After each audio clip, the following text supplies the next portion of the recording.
Hey everyone, hope you're doing great. Welcome back to my channel. In today's video, we'll dive into what if Deku was mutated by the super soldier serum gone wrong. Smash that subscribe button, and be sure to peek at the description below. Let's begin. The final bell of Aldera Junior High didn't sound like freedom. To Izuku Midoriya, it was more like the starting pistol for a race he was destined to lose. It was the signal for the walls to close in, for the whispers to gain volume, for the casual cruelty of his classmates to find its sharpest edge. Today was no different. In fact, it was worse. So, the teacher droned, lazily shuffling a stack of career aptitude tests, his voice a monotone blade of indifference.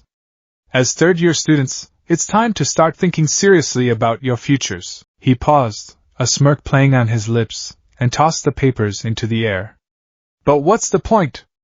I know you all want to be heroes, the classroom erupted. Quirks flared in miniature displays of adolescent bravado, fingers stretching like taffy, small sparks crackling from palms, eyes glowing with faint light. It was a chaotic symphony of potential, and Izuku, as always, was the silent, empty chair in the orchestra. He hunched lower in his seat, trying to shrink, to become invisible, a feat he'd been attempting his entire life with a distinct lack of success. He cautiously raised his hand, a small, hopeful gesture in a sea of boisterous confidence.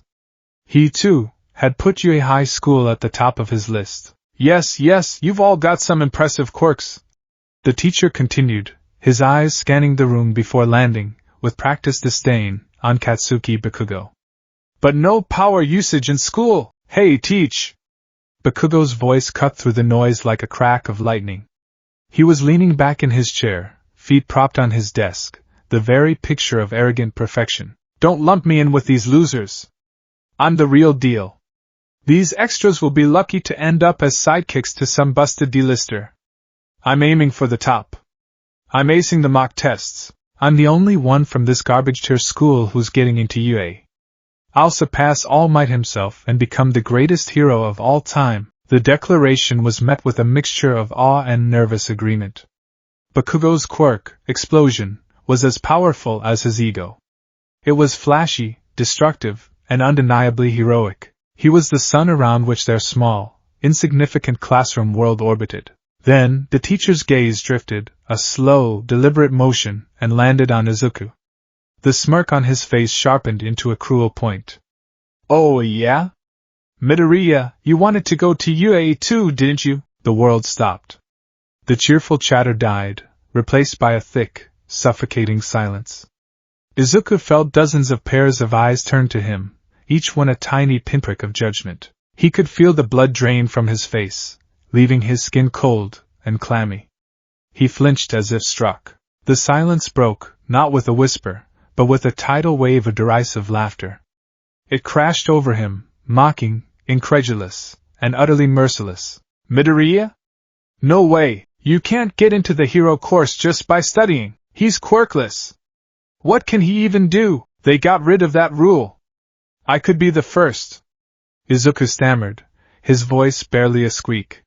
He pushed himself up, trying to defend the fragile embers of his dream, but his words were drowned out by the force of Bakugo's rage. An explosion slammed into his desk, sending him sprawling backward. The air filled with the acrid smell of burnt sugar and nitroglycerin. Bakugo stood over him, hands smoking, his crimson eyes narrowed into slits of pure fury. Listen up, Deku! He snarled, the nickname a venomous hiss. You're even worse than these damn rejects. You're quirkless. You think you can stand in the same ring as me? And no! Wait, Kaken! I wasn't saying I could compete with you! Izuku scrambled back, his hands held up in a pathetic gesture of surrender. I swear! It's been my dream since I was little, and you never know until you try. Try? Bakugo's voice was dangerously low. What is there to try? Are you taking the exam just for fun? You don't have a quirk, you don't have a prayer. You'd die in the exams. Don't you get it, you useless idiot? Izuku could only tremble on the floor, the laughter of his classmates echoing the roaring in his ears. The day was already ruined. He didn't know it was only just beginning. The final embers of the school day were smoldering when Izuku finally gathered the courage to pack his bag. Most of the other students had already left, their parting shots and jeers still ringing in his ears. He was reaching for his notebook, the worn and slightly singed one titled Hero Analysis for the Future, number 13, when it was snatched from his hands. "We're not done here, Deku," Bakugo said, holding the notebook between two fingers as if it were contaminated. His two lackeys flanked him, smirking. "What's that, Katsuki?" one of them asked, peering at the cover. "Hero Analysis for the Future? Seriously? It's so pathetic," the other sneered. "Give it back, Kaken," Izuku pleaded, his voice thin. That notebook was his life's work, a tangible piece of his soul. Bakugo simply smiled, a cruel, predatory expression. He placed the notebook between his palms. A sharp crackle boom echoed in the empty classroom, and the notebook erupted in a small, contained explosion. Izuku cried out as his charred, smoking dreams were casually tossed out the open window, landing in the koi pond below with a sad, final plop. "You know," Bakugo began, his voice taking on a thoughtful, almost conversational tone that was far more terrifying than his shouting. "Most top heroes have a story about their school days. I want my story to be that I was the only student from this garbage school to make it to UA. I'm a perfectionist." He placed a heavy, smoking hand on Izuku's shoulder, the heat searing through his uniform. "So, here's some friendly advice. Don't even think about applying to UA, got it?" Izuku was frozen, unable to speak, unable to breathe. Bakugo and his friends turned to leave, their laughter bouncing off the walls. At the doorway, Bakugo paused, looking back over his shoulder. "Actually, you know what? If you really want to be a hero that badly, there might be another way." His lips curled into a wicked grin. "Just take a swan dive off the roof and pray you'll be born with a quirk in your next life." The words hit Izuku with the force of a physical blow. For a moment, the world dissolved into a silent gray haze. He stood there, the ghost of heat on his shoulder, the phantom smell of smoke in his nose, and the raw, echoing wound of those words in his heart. He didn't feel anger. He didn't feel sadness. He felt nothing, a profound, terrifying emptiness. He retrieved his notebook from the pond, the pages warped and bleeding ink, the water dripping from it like tears. He began the long walk home, his feet moving on autopilot. His mind was a maelstrom of despair, quirkless, useless. Deku. Just take a swan dive. It was in this state of numb misery that he walked under a familiar overpass. The world came rushing back in a torrent of suffocating, viscous slime. A voice, gurgling and monstrous, surrounded him. "A medium-sized invisibility cloak, perfect. Just hold still for a minute, kid. It'll only hurt for a little while. Thanks for being my hero," Izuku thrashed, his limbs flailing uselessly. The sludge forced its way into his mouth, his nose, filling his lungs. He couldn't breathe. His vision started to tunnel, dark spots dancing at the edges. His fingers clawed at the gelatinous body engulfing him, but it was like trying to punch water. This was it. This was how he was going to die, drowning in filth in a dark underpass, a no-name victim for a no-name villain. His mind, starved of oxygen, flashed with a final, desperate thought. A hero would know what to do. Suddenly, a metallic clang echoed from a nearby manhole cover. A booming voice, a voice he knew better than his own, ripped through the air. "Have no fear, you are safe! For I am here!" A gale-force wind erupted in the confined space. Texas smash! The pressure change was instantaneous and violent. The slime was blasted off him, scattered into harmless droplets against the concrete walls. Izuku collapsed to the ground, gasping, coughing, his lungs burning as they greedily took in air. He looked up, his vision blurry with tears, and saw him. A silhouette that blocked out the sun, two distinct tufts of blonde hair like rabbit ears, and a smile that promised safety to the world. All Might. His hero. The next few minutes were a blur. All Might captured the villain in a soda bottle, apologized for getting Izuku caught in his hero work, and even signed his waterlogged notebook. The signature was a bold, powerful slash of ink on a page already smeared with his own broken dreams. Izuku's mind was racing. He had to ask. He had to know. This was his one chance, his last chance. As All Might prepared to leap away, Izuku, in a fit of desperation he didn't know he possessed, lunged forward and clung to the hero's leg. Wait! I have to ask you something. Whoa there, kid! Enthusiasm is great, but this is a bit much. All Might laughed, but didn't shake him off as they soared into the sky. The wind was a roaring monster, whipping at Izuku's face, threatening to tear him from his desperate perch. He squeezed his eyes shut, his knuckles white. They landed roughly on the roof of a nearby department store. Izuku was shaking, his heart a frantic drum against his ribs. That was very reckless. All Might scolded, his voice gentler than Izuku expected. The fans are getting bolder every day. Now I have to go. He started to walk away. Wait! Izuku's voice cracked.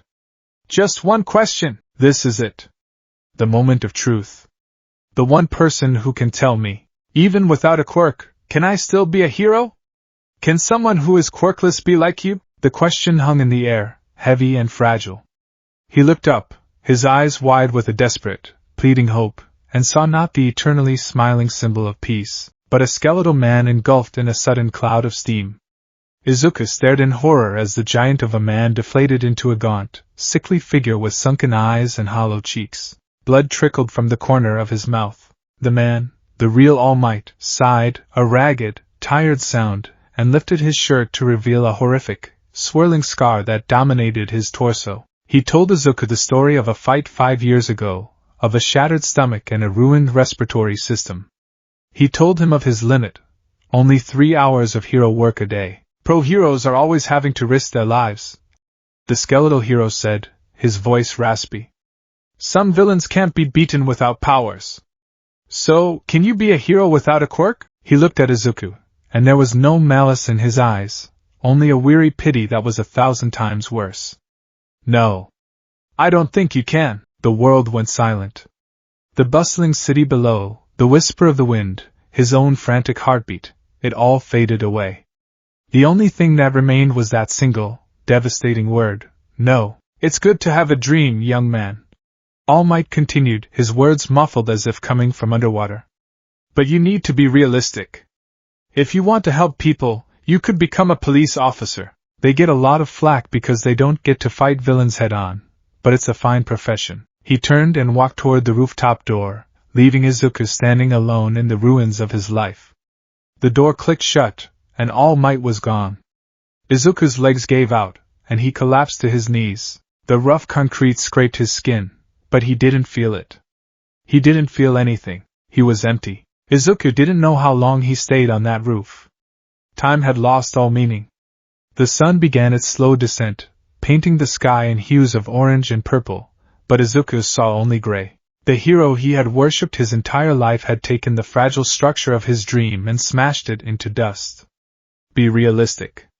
The words were a brand on his soul. He heard a distant explosion, then another. A small part of his brain, the part that still catalogued hero fights, registered the sound.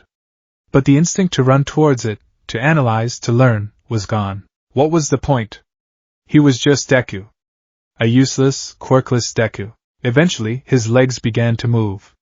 He stumbled down the stairwell and out onto the street, his body a hollow shell carrying a payload of grief. He didn't take his usual route home. He couldn't. The underpass where he had almost died, where he had met his hero, was now a monument to his failure.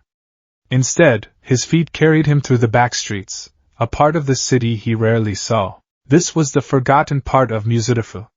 The glittering towers and clean streets of the city center gave way to a decaying industrial zone. Rusted chain-link fences leaned at drunken angles, their metal teeth gnawed away by time. The pavement was a mosaic of cracks, with weeds defiantly pushing their way through the concrete. The air was thick with the smell of rust, damp earth, and neglect. It was a landscape that perfectly mirrored the desolation in his heart. He was just another piece of forgotten debris in a world full of shining heroes. He walked past shuttered warehouses, their windows like vacant eyes staring out at nothing. Graffiti covered the brick walls in faded, chaotic colors. There were no people here, no sounds of life. Only the lonely sigh of the wind blowing through broken panes of glass and the distant, mournful wail of a train. Just take a swan dive. Kaken's words came back to him, unbidden. For a terrifying, fleeting moment, standing there in the urban graveyard, he understood the appeal. The appeal of just stopping. Of letting the pain end. But then he saw his mother's face in his mind's eye, her gentle smile, her tears when the doctor had given them the news so many years ago. I'm sorry, Izuku. I'm so sorry. He couldn't do that to her. He had to keep walking. He had to go home. It was then that a sound cut through the oppressive silence. It wasn't the wind or the train. It was a human sound, a grunt of pain, followed by a muffled curse, coming from a narrow alleyway between two towering, dilapidated warehouses. Every rational thought in Izuku's head screamed at him to keep walking. To ignore it. He was not a hero. All Might himself had said so. Getting involved would only get him hurt, or worse. He was a fragile, quirkless boy in a world of monsters and gods. But his body betrayed him. Before his brain could process the decision, his feet were already moving. The heroic instinct, the one that had been beaten, broken, and declared dead on a rooftop, still had a pulse. It was a stupid, suicidal compulsion that had defined his entire life. He crept toward the mouth of the alley, his heart beginning to pound a nervous rhythm against his ribs. He peeked around the corner. The scene was quick, efficient, and deeply unsettling. A man with rough, stony skin, a minor villain, by the look of him, was on his knees. Standing over him were two other men. They weren't heroes. They didn't wear colorful costumes or strike dramatic poses. They wore sterile, white lab coats over dark, practical clothing. One was tall and thin, with glasses that glinted in the dying light. The other was broader, with a grim, set jaw. They moved with a clinical precision that was far more chilling than any villain's posturing. The broader man held the villain's arms pinned behind his back while the thin one pressed a strange, syringe-like device against his neck. The stony-skinned man grunted, his quirk-enhanced skin seeming to resist whatever was being administered, but only for a moment. His body went rigid, then slumped forward unconscious. Subject's resistance is moderate, but the paralytic agent is effective, the thin man said, his voice flat and detached, as if commenting on a loud rat. Ready for transport. Izuku felt a cold dread wash over him. This wasn't a hero takedown. This wasn't a police arrest. This was a collection. An abduction. He took a half-step back, his shoes scuffing against a loose piece of gravel. The sound was tiny, insignificant, but in the silence of the alley, it was like a gunshot. Both men in lab coats snapped their heads in his direction. Izuku's blood turned to ice. The thin man's eyes, magnified by his glasses, locked onto his. There was no surprise in them, no anger, just cold, calculating assessment. We have a witness, he stated simply. Izuku didn't need to be told twice. He turned and ran. He ran faster than he ever had in his life, fueled by a primal, all-consuming terror. His worn-out red sneakers slapped against the broken pavement, his lungs screaming for air. He could hear footsteps behind him, steady and unnervingly fast. He risked a glance over his shoulder. The broad man was gaining on him, his long legs eating up the distance with terrifying ease. He ducked into another alley, a dead end. A brick wall rose up before him, impossibly high. He was trapped. He turned, pressing his back against the cold, rough bricks, his chest heaving. The two men appeared at the entrance, blocking his only escape route, their forms silhouetted against the fading light. They advanced on him slowly, deliberately, like predators cornering their prey. Please! Izuku gasped, his voice trembling. I didn't see anything. I swear! I'll just go. That's not an option, the thin man said. He pulled a small, sleek pistol from his coat. It didn't look like a real gun. It looked more like a tool. He aimed it at Izuku. Stay calm. This will make things much simpler. Izuku's eyes widened in terror. He was going to be shot. He was going to die here, in a filthy alley, for stumbling into something he didn't understand. But there was no bang. Only a soft hiss. A tiny dart, almost invisible, shot from the barrel and embedded itself in his shoulder. For a second, nothing happened. Then a strange, cold numbness began to spread from the injection site, moving through his veins like liquid ice. His limbs grew heavy, his thoughts sluggish. The terror was still there, but it was distant, muted, as if happening to someone else. His knees buckled, and the world tilted sideways. The last thing he saw before the darkness consumed him was the thin man kneeling over him, peeling back his eyelid to check his pupils. "Vitals are stable," the man murmured, his voice echoing in Izuku's fading consciousness. "Subject is a male, mid-teens. No obvious quirk manifestations." A pause. "Check his school ID." Izuku felt a hand rummage through his pocket.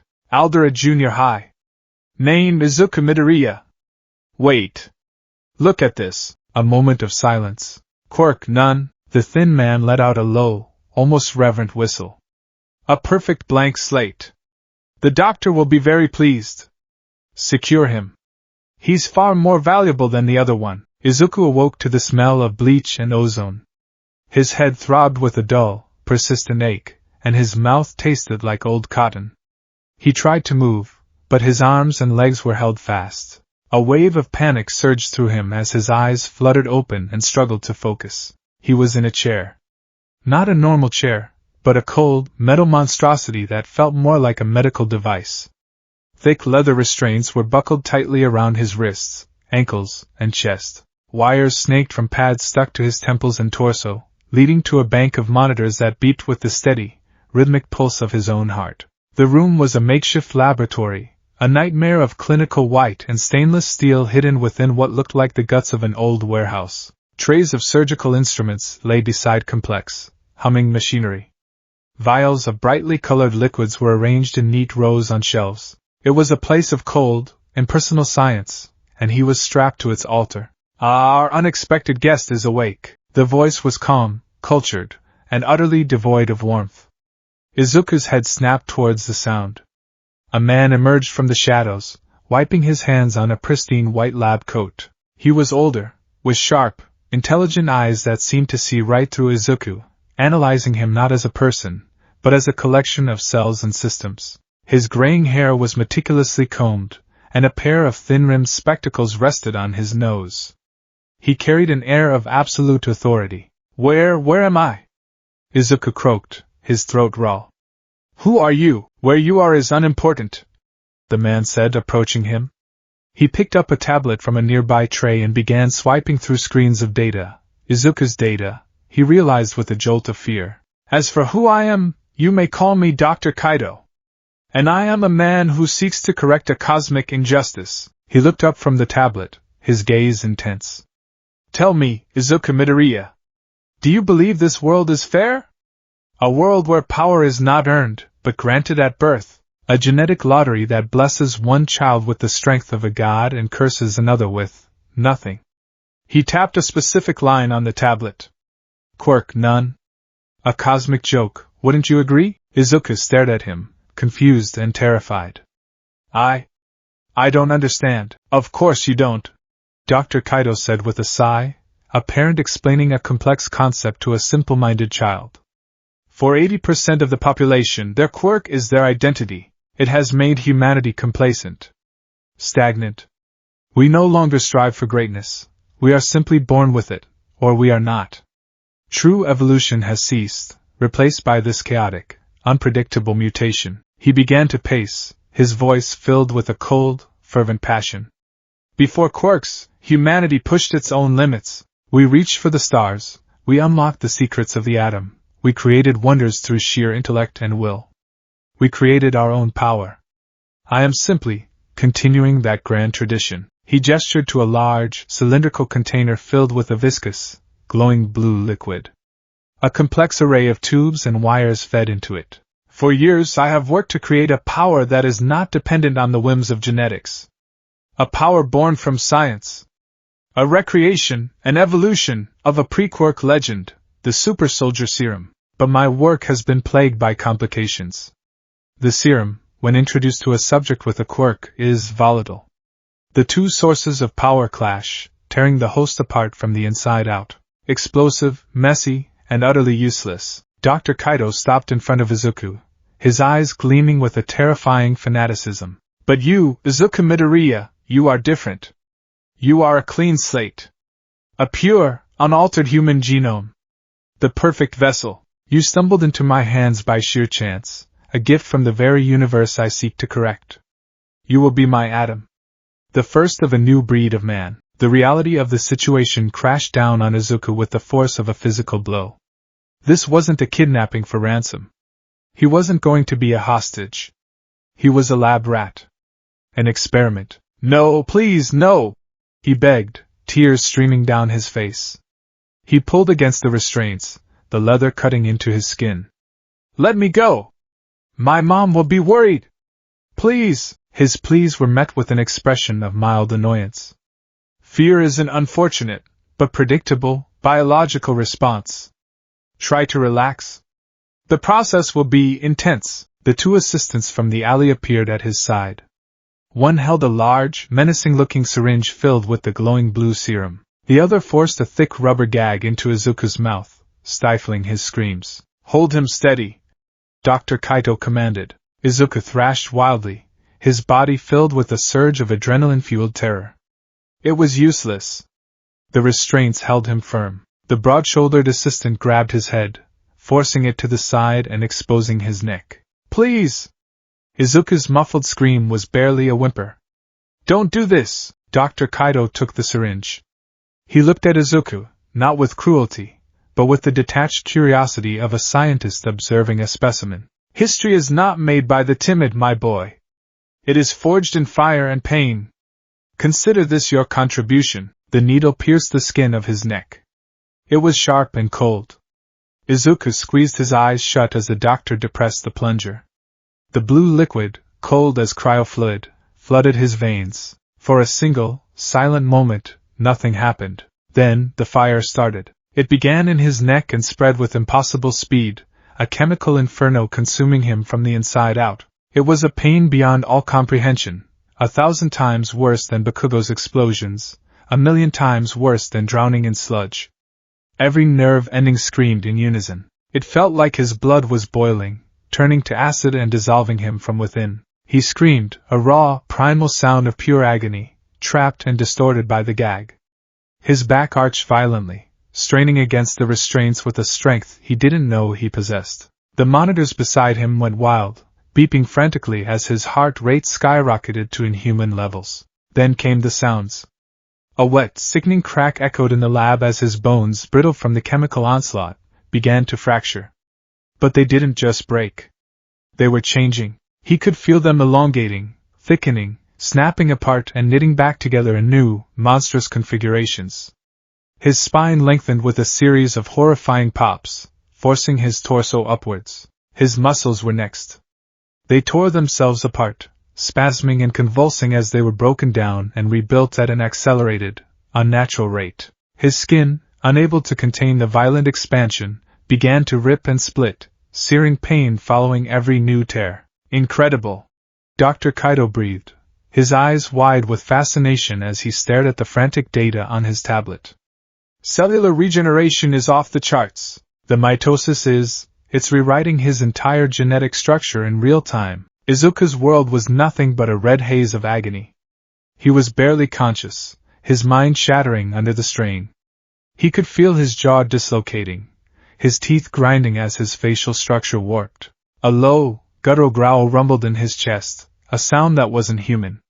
His vision blurred, the sterile white walls of the lab twisting into a hellish landscape. He was being unmade. His very identity, the boy named Izuku Midoriya, was being erased and overwritten by this symphony of torment. Through the fog of pain, he saw Dr. Kaito's face, a mask of rapturous, scientific awe. That look of cold, clinical fascination was the last thing he saw. His scream finally died in his throat, and the world dissolved into a welcome, absolute blackness. The last thing Izuku Midoriya knew was pain. The last thing the scientists in the room saw was the convulsing, misshapen thing in the chair. It was no longer a boy. It was something new, something terrible, and something magnificent. It was their success. It was their monster. Consciousness returned not as a gentle dawn, but as a discordant, painful cacophony. The first thing Izuku registered was the smell, a sterile cocktail of bleach, ozone, and something coppery and metallic that clung to the back of his throat. the lingering scent of his own blood. The second was the sound. A rhythmic, maddening plink, plink, plink, from somewhere in the cavernous dark. It wasn't just a sound he heard with his ears. It was a vibration he felt in his teeth, a tiny, precise impact that drilled directly into his aching skull. He groaned, the sound a dry rasp in his throat. Every inch of his body felt like it had been tenderized with a meat mallet. A deep, cellular ache resonated from his very bones, a profound exhaustion that went beyond simple muscle fatigue. It was the feeling of being taken apart and reassembled by a careless, brutal mechanic. He pushed himself up, his palms flat against the cold, grimy concrete floor. The movement was surprisingly easy. Too easy. He felt different. The floor seemed closer than it should have been, yet when he stood, the ceiling seemed farther away. His center of gravity was off. He stumbled, catching himself on a metal table that screeched in protest. His eyes, now adjusted to the gloom, took in the scene. He was back in the makeshift laboratory, but it was a shadow of what it had been. The place was ransacked. Wires were torn from the walls, monitors were smashed, and the large cylindrical container that had held the glowing blue serum was now empty and dark. Glass crunched under his shoes. They had left him. Dr. Kaido, his assistants, they had performed their horrific experiment, and then vanished, leaving him for dead amidst the wreckage of their work. A surge of cold, bitter fury mixed with the terror in his gut. They hadn't even bothered to dispose of the body. He looked down at himself. His school uniform was in tatters, the jacket ripped along the seams of his back and shoulders, the trousers ending several inches above his ankles. He was taller. Broader, too. He tentatively flexed his fingers, watching the unfamiliar play of dense, ropey muscle under his skin. It was his body, but the dimensions were all wrong, as if he were a ghost inhabiting a stranger's form. The dripping sound was getting louder, more insistent, an unbearable needle of noise in the quiet. He located the source, a leaky pipe in the far corner of the warehouse, a good 50 yards away. The fact that he could hear it so clearly, could distinguish the sound of the water hitting concrete from the echo that followed, was deeply unsettling. He could smell the damp mold growing around the puddle it created. He could smell the rain on the wind outside, the exhaust fumes from a passing truck on a street he couldn't even see. His senses were on fire, screaming information at him until his brain felt raw. He had to get out. He had to go home. The thought of his mother, alone and frantic with worry, was a singular point of light in the overwhelming darkness of his fear and confusion. It was the only thing that mattered. He found the main warehouse door, a huge, sliding metal slab. He braced himself, expecting to struggle, but when he pushed, the heavy door groaned open with an ease that shocked him. He didn't just feel stronger, he was stronger. Unnaturally so. Stepping outside, he was assaulted by the city. The evening air, which should have been cool and refreshing, was a thick soup of 1,000 distinct smells: sizzling oil from a distant food stall, perfume from a woman walking a block away, the sour stench of garbage in a nearby dumpster. The sounds were even worse. The distant rumble of traffic was a physical pressure against his eardrums. Conversations from across the street were as clear as if the people were whispering in his ear. The hum of electricity in the overhead power lines was a high-pitched whine that made him want to claw at his own head. He pulled the tattered remains of his jacket hood over his head and began to walk, his gait clumsy and unfamiliar in his newly proportioned body. He kept his head down, avoiding eye contact, terrified that someone would see the wrongness in him, the monster hiding just beneath the skin. The world was too loud, too bright, too much. It was a sensory hell, and the only sanctuary he could think of was the quiet familiarity of his family's small apartment. The journey home was a blur of overstimulation and mounting dread. By the time he reached the familiar door of his apartment, he was trembling, his nerves frayed to the breaking point. He fumbled with his keys, his hands shaking so badly it took him 3 tries to get the key in the lock. The door flew open before he could turn it. Izuku! Inko Midoriya stood there, her face a pale, tear-streaked mask of worry.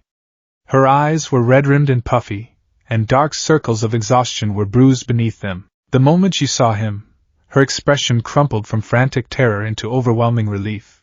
"Oh, Izuku! Oh, my baby!" She threw her arms around him, pulling him into a desperate hug. She was sobbing, her small frame shaking against his. "Where have you been? I was so worried. I called the police, I called your school, I called Mitsuki. I thought. She couldn't finish the sentence. She just held him tighter. Izuku wrapped his arms around her, a fresh wave of guilt washing over him. He had done this to her. His stupid, reckless detour through the industrial district had caused her this pain. He buried his face in her hair, breathing in the familiar, comforting scent of her shampoo, a scent of home that momentarily drowned out the overwhelming stench of the city. "I'm sorry, Mom," he whispered, his voice thick with unshed tears. "I'm so sorry." She finally pulled back, her hands framing his face, her thumbs wiping away tears he hadn't realized were falling. Her frantic eyes scanned him from head to toe, taking in his ruined clothes, the dirt on his face, the exhaustion etched into his features. "What happened to you? Are you hurt? Did someone do this to you?" Her questions tumbled out in a rush. Then she paused, her brow furrowing in confusion. Her hands moved from his face to his shoulders, her expression shifting from worry to puzzlement. "You're taller." Izuku's blood ran cold. "You've grown," she said, a note of disbelief in her voice. She took a step back, her gaze sweeping over him again. He was a good 4 inches taller than when he'd left for school that morning. His shoulders were broader, straining the seams of his shirt. Even through the torn fabric, she could see a new, hard definition in his chest and arms. "And have you been working out?" she asked, her hand touching his bicep. She felt the dense, solid muscle there, completely foreign on her slender, formerly scrawny son. "My goodness, Izuku, it's like you went through a whole growth spurt in one afternoon. The stress must be really getting to you." He flinched at her touch. He saw the rationalization happening in her eyes, the way a mother's mind will bend reality to protect itself from an impossible truth. A fight. A sudden, extreme growth spurt brought on by the stress of exams. Anything was more believable than the monstrous truth he didn't even fully understand himself. I just got lost," he lied, the words tasting like ash in his mouth. "I fell and I was just wandering for a while. I'm okay, Mom.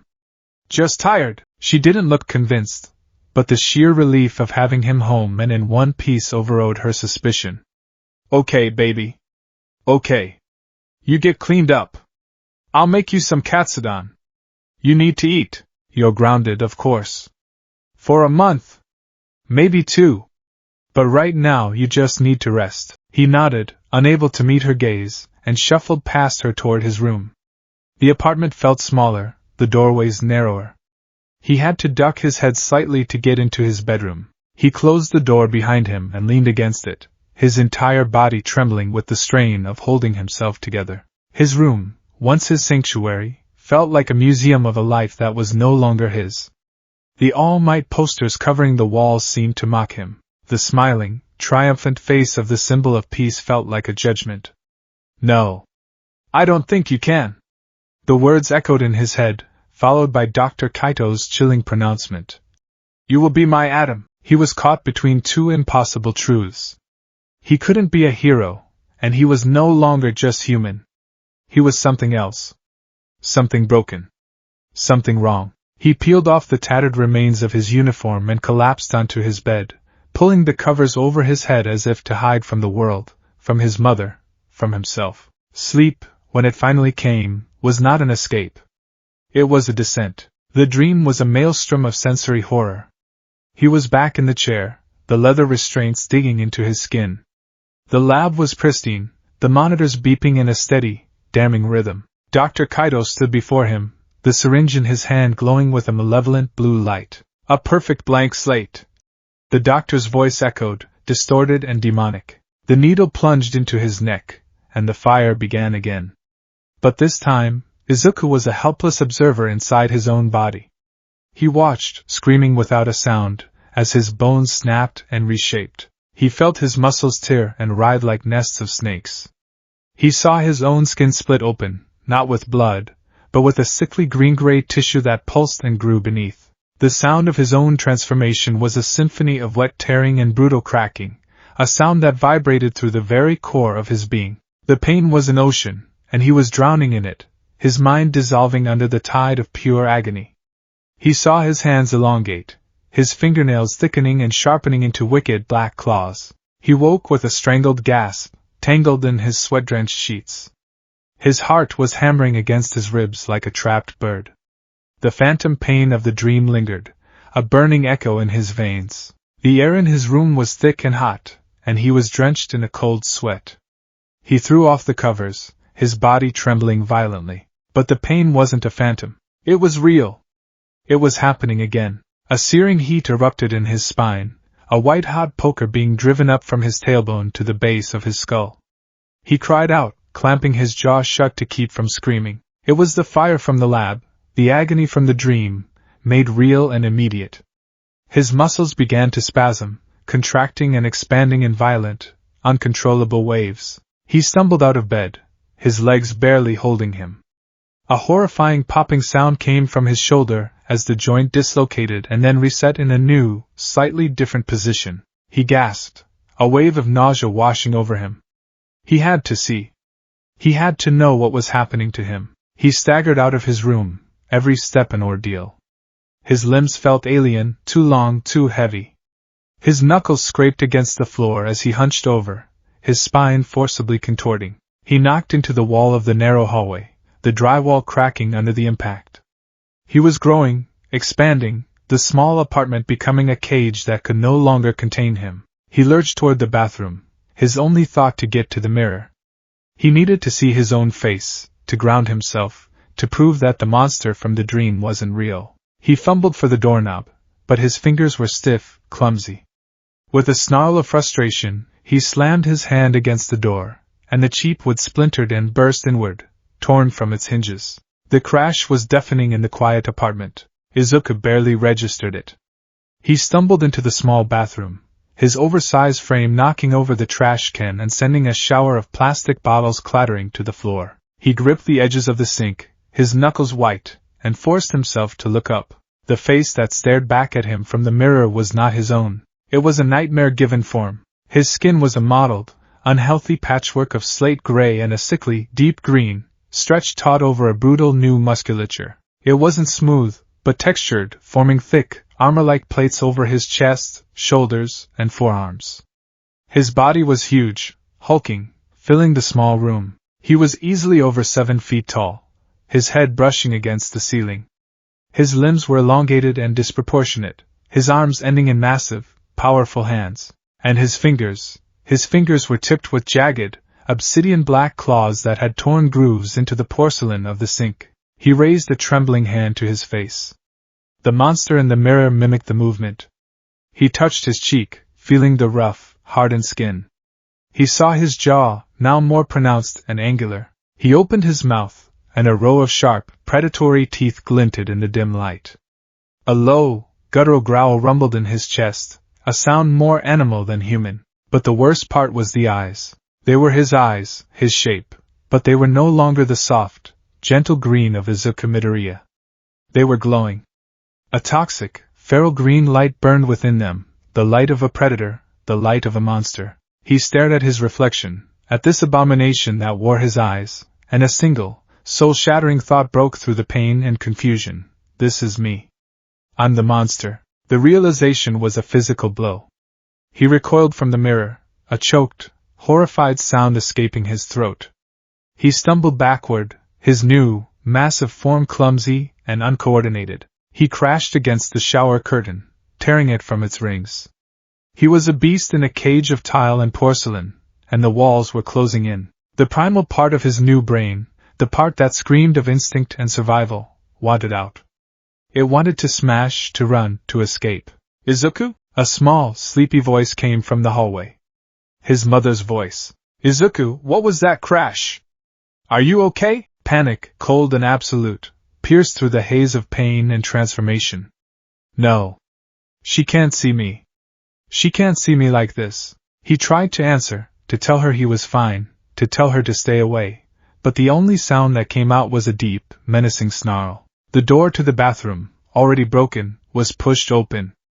Inko Midoriya stood in the doorway, her hands still on the splintered wood, rubbing the sleep from her eyes. Honey, did you have a knife? She stopped. Her words died in her throat. Her eyes slowly widened, traveling up the monstrous form that towered over her in the cramped bathroom. She saw the gray-green skin, the hulking muscles, the vicious claws. Her hand flew to her mouth, and her breath hitched. For a moment that stretched into an eternity, there was only silence. Then, she did what any sane person would do when faced with a monster in their home. She screamed. It was a raw, piercing sound of pure terror. It wasn't the scream of a mother who was startled. It was the scream of a woman who was certain she was about to die. The sound shattered something inside Izuku. Her fear was a physical blow, confirming his deepest, most horrifying realization. He wasn't her son anymore. He was the thing that made his mother scream in terror. He was the villain in his own home. He instinctively took a step back, trying to make himself smaller, pressing himself against the tiled wall. A low, wounded sound, a pained whine, escaped his throat. Inko's screaming stopped as abruptly as it had begun. Her body was still rigid with terror, her face deathly pale. But something in that pathetic, wounded sound had cut through her fear. She looked past the monstrous silhouette, past the claws and the armor-plated skin, and she looked at its eyes. Beneath the terrifying, feral glow she saw it. She saw the panic, the desperation, the overwhelming, soul-deep fear that she knew better than her own reflection. She saw the wide, terrified eyes of her little boy who used to come running to her after a nightmare. She saw Izuku. Her breath hitched again, but this time it was a sob. Her terror was still there, a cold, hard knot in her stomach, but another instinct, far older and more powerful, was rising to meet it, the instinct to protect her child. Izuku! She whispered, her voice trembling so badly his name was barely recognizable. The monster flinched at the name, its glowing eyes widening even further. It huddled tighter against the wall, its head bowed, as if ashamed. Slowly, her hands still shaking uncontrollably, Inko took a single, hesitant step into the bathroom. She didn't take her eyes off his. She had to hold his gaze. She had to let him know she saw him. Baby? She whispered, taking another small step. She was close enough now to feel the unnatural heat radiating from his body. Izuku, what's happening? He couldn't speak. He could only watch as his mother, his tiny, fragile mother, walked willingly toward the beast that he had become. His mind was a war zone. The primal part of him saw her as a threat, something to be neutralized. But the boy inside, the real Izuku, was screaming, horrified that she was getting closer, terrified that he might lose control and hurt her. She stopped, just out of arm's reach. She was crying silently now, tears tracing paths down her pale cheeks. She slowly, so slowly, lifted a trembling hand. She wasn't reaching for his face, but lower, for his massive, claw-tipped hand that was braced against the wall. The beast snarled, a low warning rumbling in its chest. Inko flinched but didn't pull back. It's okay, she soothed, her voice watery but firm. It's okay, my sweet boy. Mommy's here. It's just me. Her small, soft fingers made contact with his rough, armored skin. Her touch was not one of fear or revulsion. It was gentle, familiar. It was the same way she had held his hand when he was a child, crossing the street or visiting the doctor. It was a touch that said, I'm here. You're safe. I love you. That simple, maternal touch was the anchor he desperately needed. It was a lifeline thrown into the raging storm of his transformation. He focused on that single point of contact, the warmth of her hand against his monstrous form. He closed his glowing eyes, and for the first time, he fought back against the change. He didn't know how, but he knew he had to. He pictured himself, the real him, scrawny, freckled, and human. He clung to the image, to the feeling of his mother's hand, with everything he had. A wave of agony, even greater than before, tore through him. It was the feeling of his body at war with itself. He let out a choked roar of pain as he felt his bones begin to grind and shrink, his muscles contracting in agonizing spasms. It was the transformation in reverse, a violent, painful implosion. He collapsed, his massive body shrinking, folding in on itself. The gray and green skin seemed to recede, revealing his own pale, freckled skin beneath. He fell to his knees, his head hitting the tiled floor with a dull thud. He was himself again, naked, shaking, and impossibly weak. He felt 1,000 phantom pains, the echoes of a body being violently remade and unmade. He lay there on the cold bathroom floor, gasping for breath, the world a blurry haze of pain and exhaustion. Small, warm arms wrapped around his bare shoulders. He felt his mother's tears dripping onto his back. He turned his head, and through his own blurred vision, he saw her holding him, her face buried in his shoulder, her body racked with silent sobs. He started to cry too, deep, gut-wrenching sobs of a boy whose entire world had been stolen from him. He was no longer just quirkless. He was a monster, but in the ruins of his life, amidst the wreckage of their bathroom, he wasn't alone. Clinging to each other on the cold, hard floor, a mother and her monstrous son wept together in the dark. 10 months. 10 months is the time it takes for seasons to bleed into one another, for the world to turn and show a different face. For most third-year students, it was a period of frantic studying, cramming 10 months of knowledge and physical training in a desperate bid to pass the UA entrance exam. For Izuku Midoriya, it was the time it took to build a cage. Not of steel and iron, but of discipline, meditation, and sheer, white-knuckled willpower. A cage for the monster that now lived inside his own skin. Their small apartment had transformed. It was no longer just a home. It was a sanctuary and a prison, a carefully controlled environment designed to prevent the beast from breaking loose. Izuku had spent a small fortune of Inko's savings on thick, acoustic soundproofing foam for his bedroom walls and door. It was a flimsy defense, he knew, but it was more for his mother's peace of mind than his own. It was a physical barrier that represented the mental ones he was so desperately trying to erect. A lavender oil diffuser sat on his nightstand, constantly puffing a calming scent into the air. Stacks of books on mindfulness, meditation, and emotional regulation were piled on his desk, nestled between his scorched but salvaged hero analysis notebooks. Life had become a tightrope walk over a chasm of primal fury. The transformation, they had learned through a series of terrifyingly close calls, was not a switch he could flip. It was a predator tethered to his soul, and its leash was his emotional state. Extreme stress, a spike of adrenaline, a flash of uncontrollable anger, any of these could cause the leash to slip. One evening, about 2 months after that first horrific night, Inko had dropped a stack of plates while washing dishes. The sudden, sharp crash of shattering porcelain sent a jolt of pure adrenaline through Izuku's system. He hadn't even realized what was happening until he felt the familiar, searing heat in his blood. He looked down at his hands to see the skin mottling, turning a sickly gray.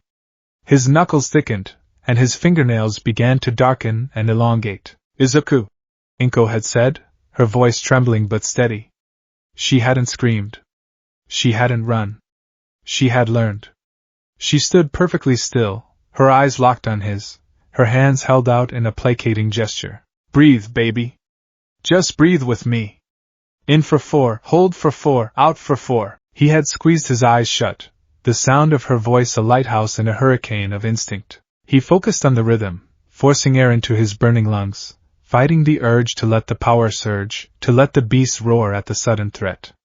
Slowly, painfully, the heat receded. The gray faded from his skin, his knuckles shrank back to their normal size, and the claws softened back into fingernails. He was left gasping for breath, drenched in a cold sweat, staring at the shattered plates on the floor as if they were a field of landmines. After that, they switched to cheap, plastic dinnerware. This was their new reality. A life of managed risk, of walking on eggshells around the monster in the house. Every morning before dawn and every night before bed, Izuku would sit cross-legged on the floor of his soundproofed room. He'd learned from the books that meditation was key, but for him, it wasn't about finding inner peace or emptying his mind. It was about engaging in a silent, daily war. He would close his eyes and descend into the landscape of his own consciousness. In his mind's eye, he wasn't alone. There, in a cage of green, ethereal light, the color of his own irises, the color of the beast's glow, was the monster. It was a perfect, terrifying image of what he became, hulking, armored, and radiating an aura of pure, untempered rage. Its glowing green eyes were fixed on him, a predator watching its keeper. Some days the beast was quiet, resting in the corner of its cage, a dormant volcano. On those days, Izuku would simply watch it, reinforcing the bars of the cage with threads of focus and calm. He would analyze it, just as he analyzed heroes. He learned the subtle twitches that preceded a surge of aggression, the low rumble in its chest that signaled growing agitation. He was learning its tells, its weaknesses. Its greatest weakness, he discovered, was that its rage was aimless. It was pure, raw instinct without intellect. It was his own intelligence, his own stubborn humanity, that formed the bars of the cage. Other days, it was a battle. On days when he felt stressed from his online coursework, or when the sensory overload of a trip to the grocery store left his nerves frayed, the beast would be rampant. It would hurl itself against the bars of the cage, roaring silently, its claws screeching against the light. On those days, Izuku would have to fight to maintain control, his body trembling with the strain, sweat beading on his forehead. He would sit for hours, locked in that internal struggle, his mother waiting nervously outside his door, listening for any sound that wasn't the gentle hum of the diffuser. He was learning the leash. He was learning how to hold it, how to tighten it, and most importantly, how to not let it get ripped from his hands. But a leash was useless if the animal was never tested. A cage was just a prison. He knew, with a certainty that terrified and thrilled him in equal measure, that this power couldn't just be contained. If he wanted to survive it, if he wanted to prove he was more than Dr. Kaido's failed experiment, he had to learn how to command it. He had to make the monster his weapon. He had to become a hero. Dagoba Municipal Beach Park had become his private training ground, his laboratory, and his confessional. The place was a monument to societal neglect, a forgotten stretch of coastline buried under mountains of garbage illegally dumped over the years. Rusted washing machines, skeletal remains of refrigerators, and tangled nests of scrap metal were piled high, creating a jagged, artificial mountain range of trash against the backdrop of the serene ocean. It was perfect. It was isolated for one. No one came here. But more than that, it felt right. He felt like this place. A forgotten thing, filled with broken, dangerous junk that everyone else had thrown away. Cleaning it, he decided, would be his penance and his purpose. It was a goal, a monumental task that would require every ounce of his new, terrifying strength. His training began in earnest one cold, pre-dawn morning. The air was crisp with the scent of salt and decay. He stood before a particularly large pile, at its heart a massive, gutted refrigerator yellowed with age. His goal was simple: lift it. He took a deep breath, reaching not for the rage of the beast, but for the cold, clinical power he had felt coursing through him. He focused on his arms, on his back. He pictured the change, not as a loss of control, but as a deliberate and precise tool. Just the arms, he commanded himself. Just the back and shoulders. He felt the telltale heat, but it was controlled, contained to his upper body. He gritted his teeth as a wave of pain, duller now but still present, washed over him. His shirt tore at the seams as the muscles in his back and shoulders swelled, plates of mottled gray skin hardening over them. His arms thickened, his hands enlarging, his fingers stretching into thick, powerful claws. He looked down at them, monstrous appendages attached to his otherwise normal torso and legs. It was grotesque. It was progress. He wrapped his clawed hands around the refrigerator, the metal groaning under his grip. He bent his knees and lifted. The strain was immense, but it wasn't the strain of muscle against weight. It was the strain of mind against instinct. The beast, awakened by the exertion, roared in his head. It wanted more. It wanted to throw the machine, to smash it to pieces, to roar its dominance at the rising sun. No! Izuku grunted through clenched teeth, his human voice a stark contrast to the monstrous form of his upper body. He fought the urge, his knuckles white. He lifted the refrigerator clear off the ground, held it for a 10 count that felt like an eternity, and then set it down with a controlled, ground-shaking thud. He collapsed to his knees, the transformation receding, leaving him panting and slick with sweat. He had done it. He had used the power without letting it use him. It was a small victory, but it felt like conquering a mountain. The 10 months at Dagoba Beach were a brutal education in the curses that came with his powers. His strength was immense, but it was clumsy. He had to relearn his own body, the new limits of his reach and power. More than once, he misjudged his strength and accidentally pulverized a piece of scrap he was trying to move, sending shrapnel flying. His speed was even more dangerous. The first time he tried to run, he didn't just run. He launched himself forward in a series of ground-cracking, explosive lunges. The world became a nauseating, incomprehensible blur of color and light. He covered 50 meters in the blink of an eye and crashed headlong into a pile of rusted car parts, the impact sending a shockwave through the junk pile. That led to the discovery of another of his new abilities. He stumbled back from the wreckage, a long, jagged piece of rusty sheet metal embedded deep in his forearm. Blood, dark and sluggish, welled up around the wound. Panic flared, and with it, the beast. A partial transformation surged through him, a desperate, instinctual response to injury. And then he saw it. It was the most horrifying thing he had ever witnessed. The skin around the wound began to bubble and hiss, like water on a hot skillet. The flesh writhed, muscle fibers visibly twisting and knitting themselves back together at a sickeningly accelerated rate. His body forcibly ejected the piece of metal with a wet, squelching sound. The wound, deep and ragged one moment, was a thin, red line the next, and completely gone seconds later, leaving behind only smooth, unblemished skin. The healing factor was a miracle. A disgusting, grotesque, unnatural miracle.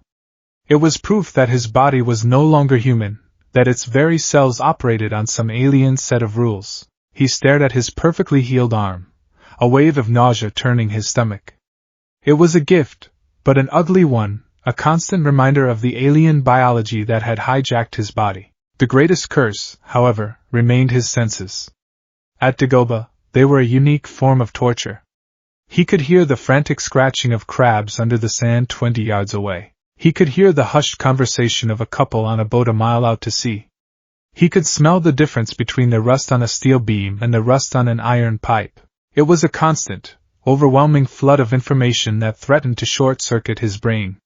His meditation became his only shield. He had to learn to build mental filters, to consciously choose what to focus on and what to push into the background. It was like trying to listen to a single conversation in the middle of a stadium during a rock concert.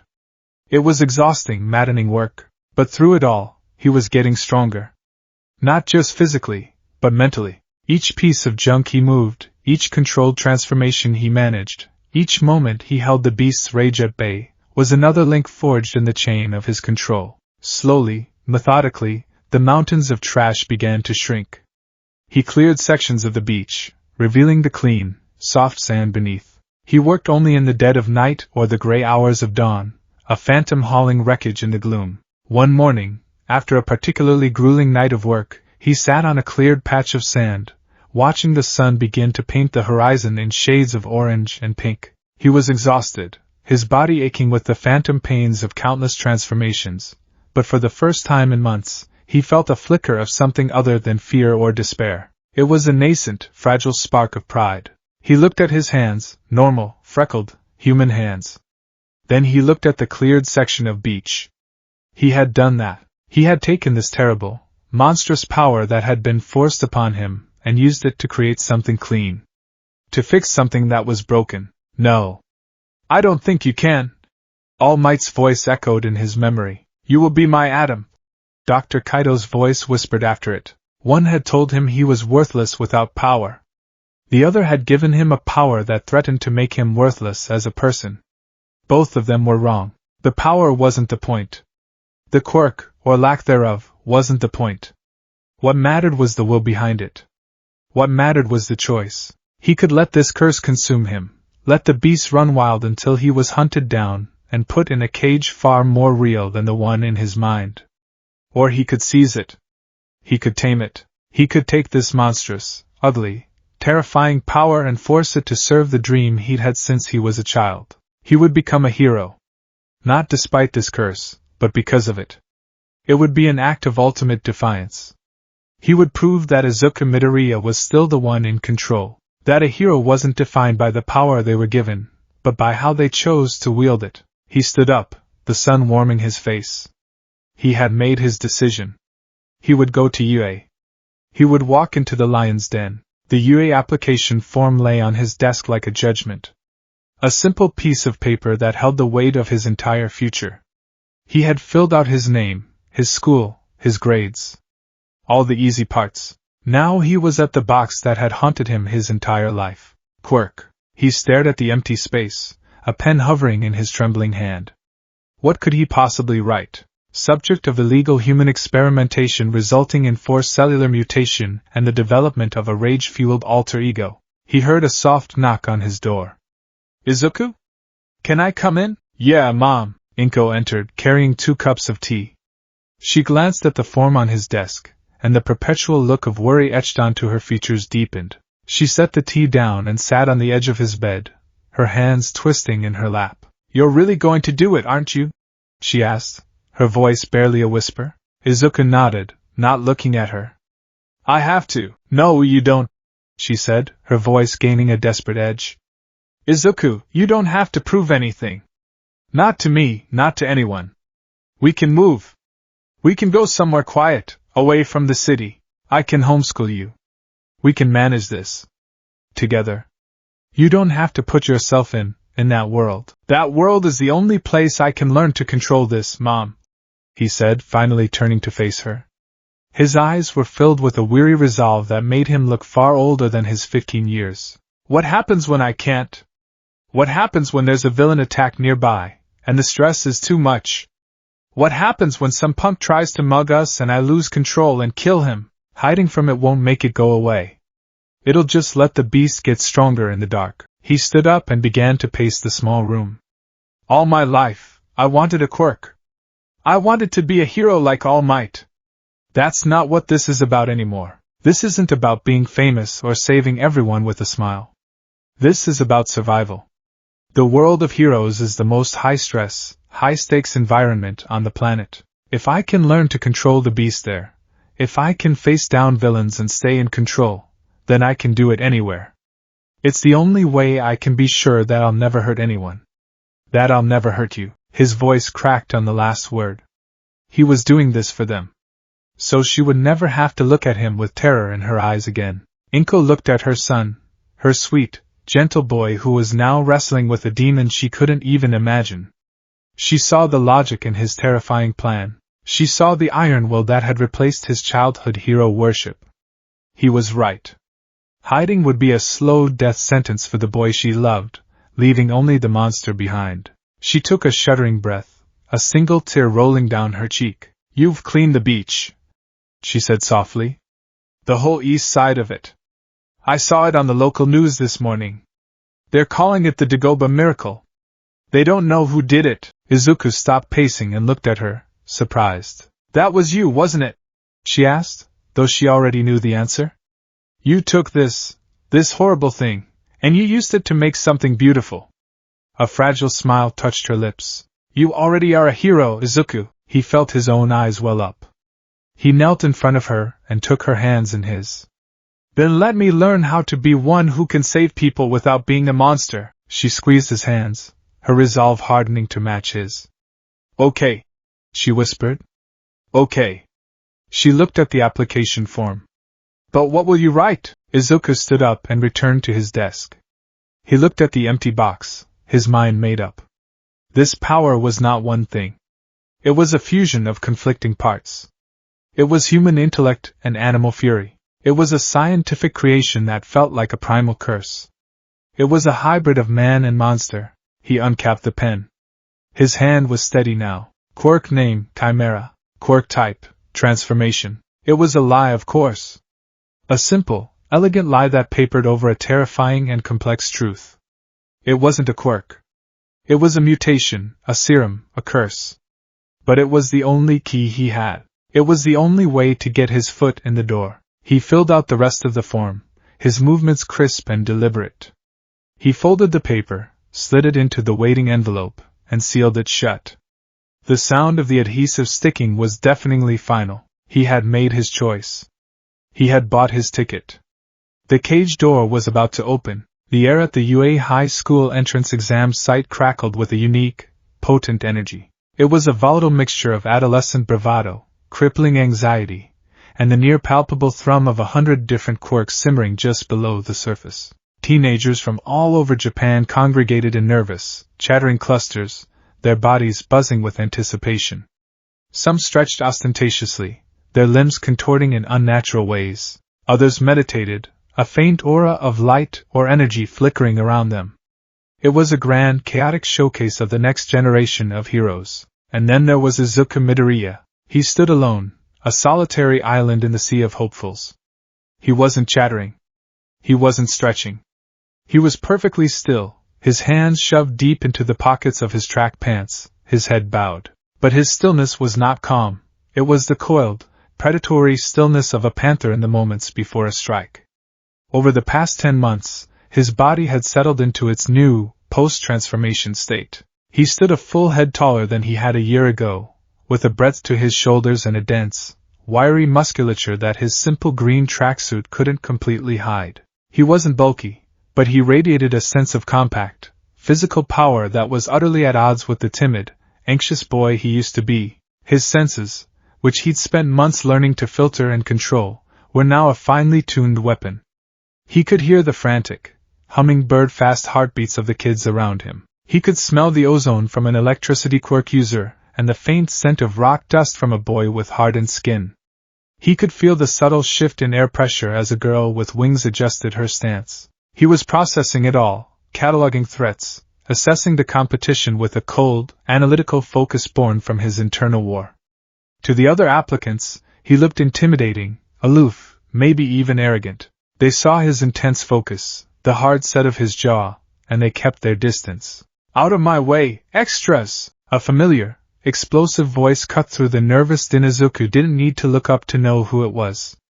The scent of burnt sugar and nitroglycerin hit him a second before the presence arrived at his side. He slowly raised his head, his calm green eyes meeting Bakugo Katsuki's furious crimson ones. Bakugo froze for a fraction of a second, his perpetual sneer faltering. He was looking at Deku, but it wasn't the Deku he knew. The trembling, sniveling, quirkless loser he'd tormented for a decade was gone. This version was taller, harder. There was no fear in his eyes.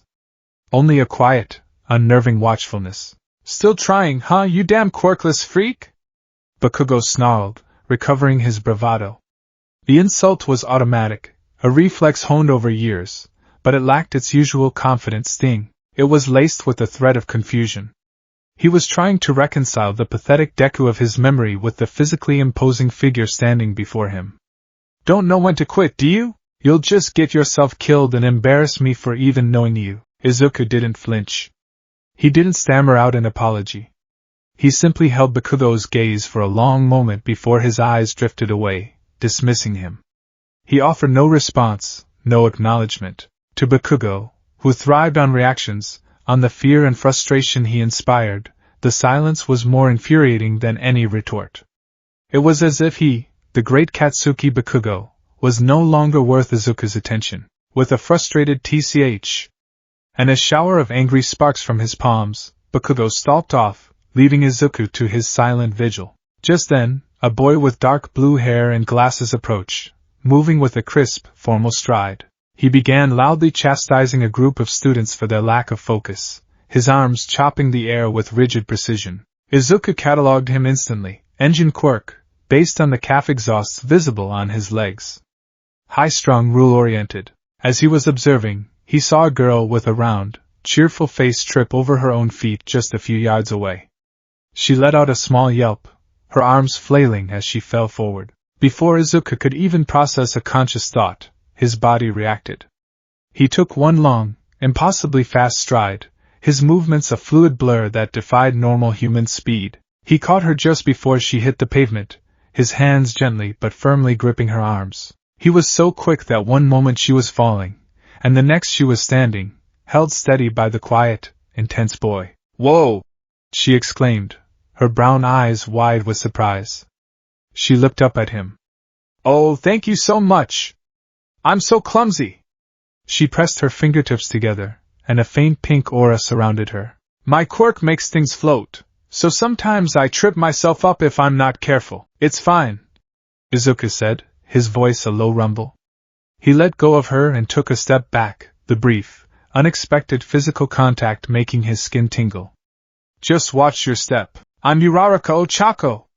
It's nice to meet you, she said with a bright, sunny smile. Midoriya Izuku, he replied, giving a curt nod before turning away, retreating back into his solitary bubble. He couldn't afford distractions. He couldn't afford friendly conversations. He had to keep his emotions on a razor's edge of control. He could feel the beast stir within him, agitated by the small spike of adrenaline from the near accident. He forced it back down, his jaw tightening. The massive gates of the testing center began to groan open. The booming, amplified voice of the hero-present mic echoed through the crowd. Alright, listeners! The exam has begun! What are you waiting for? There are no countdowns in a real fight. Run! Run! Run! The crowd of students, momentarily stunned, surged forward in a chaotic wave. But Izuku was already gone. The instant the gates began to move, he had exploded from a standing start. He was a green blur, moving with a predatory grace that set him apart from the rest. He didn't run with them, he ran ahead of them. He burst into the sprawling, artificial cityscape of the testing ground. It was an intricate maze of towering skyscrapers, narrow alleys, and wide-open plazas. It was a concrete jungle, and he was the apex predator. Almost immediately, the ground shook. A one-point robot, a sleek, scorpion-like machine, erupted from a side street, its single red optic locking onto him. It charged, its metallic legs clicking rapidly on the asphalt. Izuku didn't break stride. He met the charge head-on. Controlled bursts, he reminded himself, the mantra he'd drilled into his head for months. Efficiency. Precision. No rage. He felt the familiar heat surge into his right arm. The sleeve of his tracksuit ripped as the muscles swelled, his skin hardening into gray, armor-like plates. His fingers elongated into black, wicked claws. He didn't throw a punch. He didn't need to. As the robot lunged, he simply swiped his transformed arm in a devastating arc. The sound was a screech of tortured metal. His claws, sharper and more durable than tempered steel, tore through the robot's chassis as if it were wet cardboard. Sparks flew, wires were severed, and the one-pointer collapsed into a heap of twitching, ruined metal. He didn't stop to admire his work. The transformation in his arm receded as he continued to sprint down the street, his enhanced senses painting a three-dimensional map of the city in his mind. He could hear the whirring of servos from a block away, the heavy tread of larger machines 2 streets over. He was hunting. A pair of two-pointers, bipedal machines with Gatling guns for arms, rolled into the plaza ahead of him, their weapons spinning up. The other students in the area scattered, screaming. Izuku didn't even slow down. Legs, he commanded. The heat flooded his lower body. His track pants shredded at the calves as his leg muscles expanded, his feet contorting into a more digitigrade stance, perfect for explosive leaps. He crouched low and sprang. He soared through the air, clearing 30 feet in a single bound, flying over the heads of the panicking examinees. He landed with a ground-shaking thud on the roof of a 5-story building, the concrete cracking under the impact. From his new vantage point, he could see the layout of the battle below. He became a phantom, a rooftop predator. He leaped from building to building, his movements a breathtaking display of raw power and brutal efficiency. He would spot a cluster of robots, leap down into their midst like a meteor, and unleash a controlled, localized rampage. A clawed hand would lash out to disembowel a one-pointer. He would allow his skin to harden just enough to let a two-pointer's bullets bounce harmlessly off his back while he ripped its head from its shoulders. A three-pointer, a lumbering, tank-like machine, fired a volley of rockets at him. Izuku simply stood his ground, his entire torso transforming. The gray, plated armor rippled across his chest as the rockets slammed into him. The explosions were deafening, kicking up a cloud of smoke and dust. The other students stared in awe, certain he was dead. From the smoke, his monstrously transformed upper body emerged, completely unharmed, his glowing green eyes fixing on the robot. He then launched himself forward, tore one of its cannon arms off, and used it as a club to beat the machine into a pile of scrap. He was a force of nature. He was racking up points at an astonishing rate, but he was holding back. Every transformation, every use of his power, was a delicate balancing act. With each burst of strength, he could feel the beast straining against its leash, roaring in his mind, begging to be let out. It craved the violence, the destruction. It wanted to tear and rend and kill. Izuku's mind was a fortress, his will the only thing keeping the monster caged. He was a surgeon wielding a chainsaw, performing feats of incredible precision with a tool designed for indiscriminate carnage. His face was a mask of intense concentration, beads of sweat rolling down his temples from the sheer mental strain. The other students watched him with a mixture of awe, admiration, and a healthy dose of primal fear. He wasn't fighting like a hero in training. He wasn't shouting attack names or striking heroic poses. He was fighting like a predator, silent, efficient, and terrifyingly brutal. He moved with a purpose that bordered on savagery. He wasn't just defeating the robots. He was dismantling them, leaving trails of metallic viscera in his wake. He landed in a plaza, his senses telling him the area was clear for the moment. He took a deep, shuddering breath, the transformations receding, leaving him trembling from the strain. He could feel his point total climbing. He had more than enough to pass. He just needed to survive the last few minutes of the exam without losing control. That was when the ground began to shake. It wasn't the tremor of a nearby explosion. This was a deep, rhythmic, earth-shattering quake. A shadow fell over the plaza, so vast and sudden it was as if the sun had been blotted from the sky. Izuku looked up, and his blood ran cold. Towering over the 5- and 6-story buildings was a robot of impossible scale. The zero-pointer. It was a Goliath of green metal and black pistons, its head scraping the clouds. Its single, massive red optic scanned the cityscape below, a harbinger of indiscriminate destruction. It was an obstacle, President Mike had said. Something to be avoided. Its presence was designed to induce panic, to test the students' judgment under pressure. It worked. The other examinees in the area didn't hesitate. They turned and ran, their faces pale with terror. The instinct for self-preservation screamed at them, and they obeyed. The message was clear: you cannot fight this. You can only flee. Izuku's instincts screamed the same thing. Every logical part of his brain, every hard-learned lesson in control, told him to get away. Engaging this thing would require more power than he had ever dared to use. It would mean loosening the leash, maybe even dropping it entirely. It was a risk he couldn't afford to take. He turned to run with the others.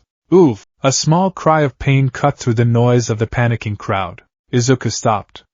He turned back. And he saw her. Uraraka Ochako, the cheerful girl from the entrance, was trapped. She was pinned under a large slab of concrete, debris kicked up by the zero-pointer's emergence. Her leg was caught at an awkward angle, and she was struggling desperately, her face a mask of pain and fear as the giant robot's shadow loomed over her. Their eyes met across the plaza. He saw the terror in her gaze, the silent plea for help.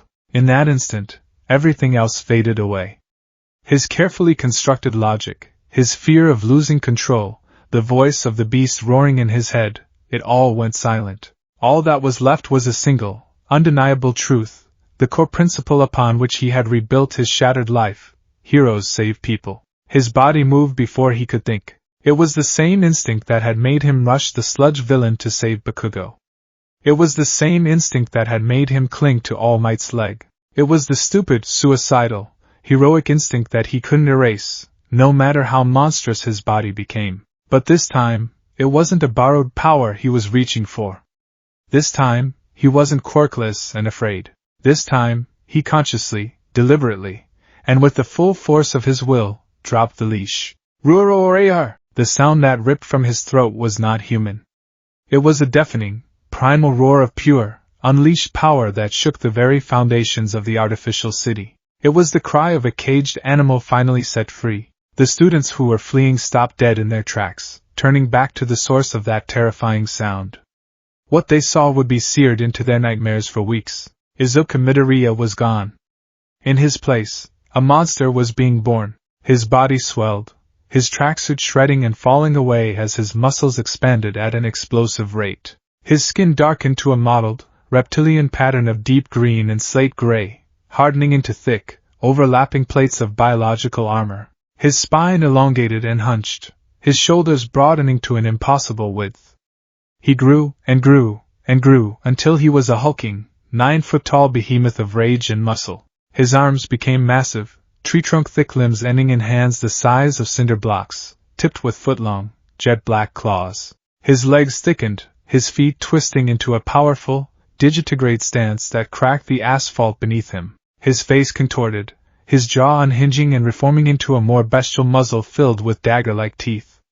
And his eyes were no longer human. They were twin pools of blazing, toxic green fire, burning with an intelligence that was somehow more terrifying than mindless rage. The transformation was complete.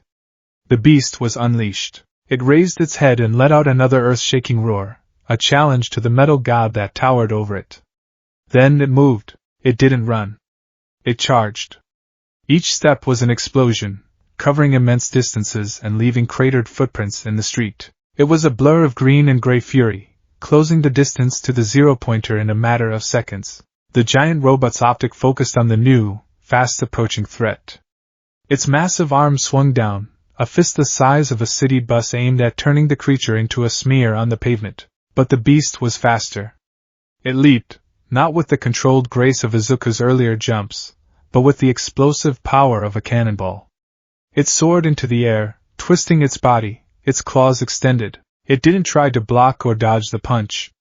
It met the attack head-on. Its claws, harder than diamond, raked across the robot's metal knuckles. The sound was a deafening shriek of protesting metal as foot-deep gouges were torn into the zero-pointer's hand.